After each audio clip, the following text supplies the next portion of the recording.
Hello, this is a little check-in with the 1935 Hollywood production of A Midsummer Night's Dream. I am halfway-ish. Well, I'm halfway through reading the play, and maybe a third of the way through watching the play, which the acting is definitely Hollywood acting of the era, which isn't maybe sometimes the greatest for doing the language. To be fair to the actors, though, it is also being treated very much like a Hollywood script, and they're kind of chopping things up and kind of compressing at the beginning, really trying to get us into the action as quickly as possible.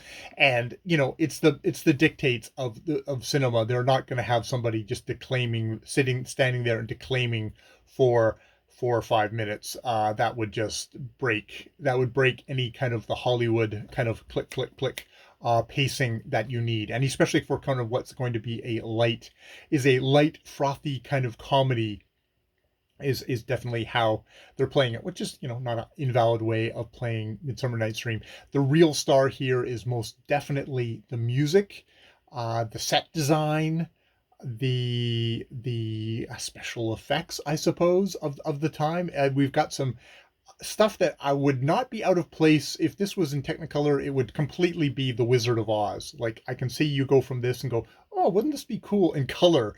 And I just like how nightmare inducing some of the stuff in the Fairyland is.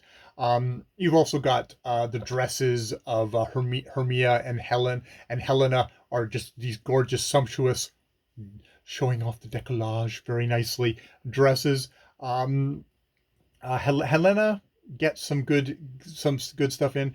We're gonna have to see how the guys do. We've had some things of comedy in Shakespeare can be kind of tiresome. They can be the hardest grind.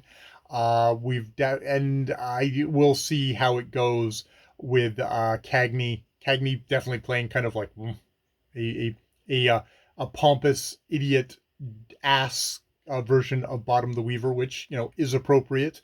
But it might be a little bit tiresome. Mickey Rooney may be a real challenge here. He is 15 and just seems to be just he's going super super high, super super but really all the fairy folk are definitely doing fairy folk, fairy folk. Like, you might want to punch them all. But the visuals of that they're showing here are are quite haunting, actually. And the music is quite amazing. They're using Mendelssohn's music, and it's been rearranged and scored by uh, Korngold. Eric Korngold, who is like a famous composer, and this is like famous Hollywood. He's going to bring some amazing soundtracks, which will like influence people like John Williams going on, and the music is quite stunning.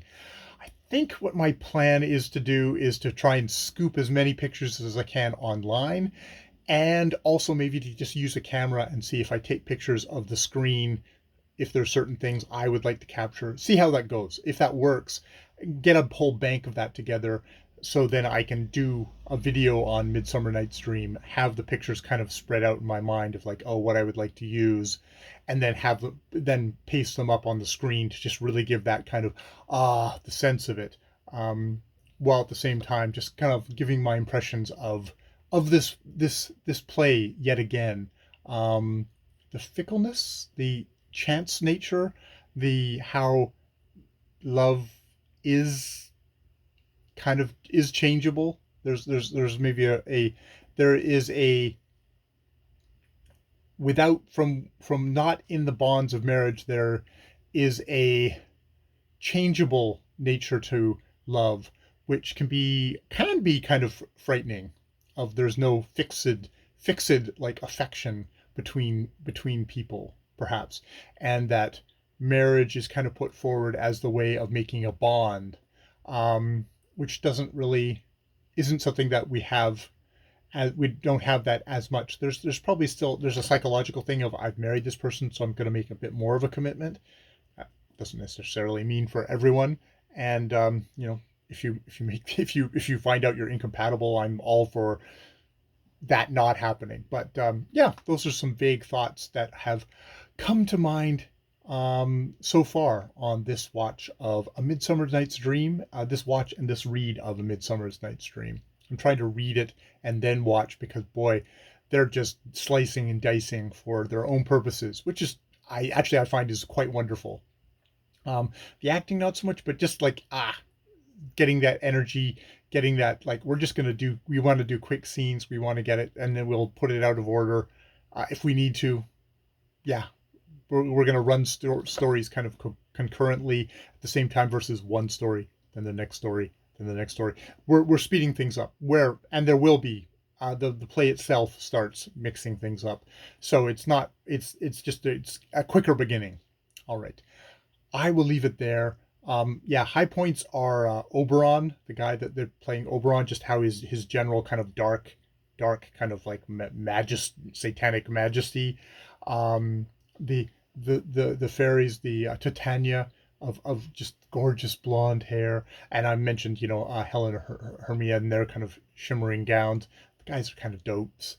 Um, but yeah, and I've seen pictures of what Cagney's his ass head is going to look like, and that is quite amazing in itself. So lots of things to tell the class when I do the video. All right, I will leave it there. More videos later.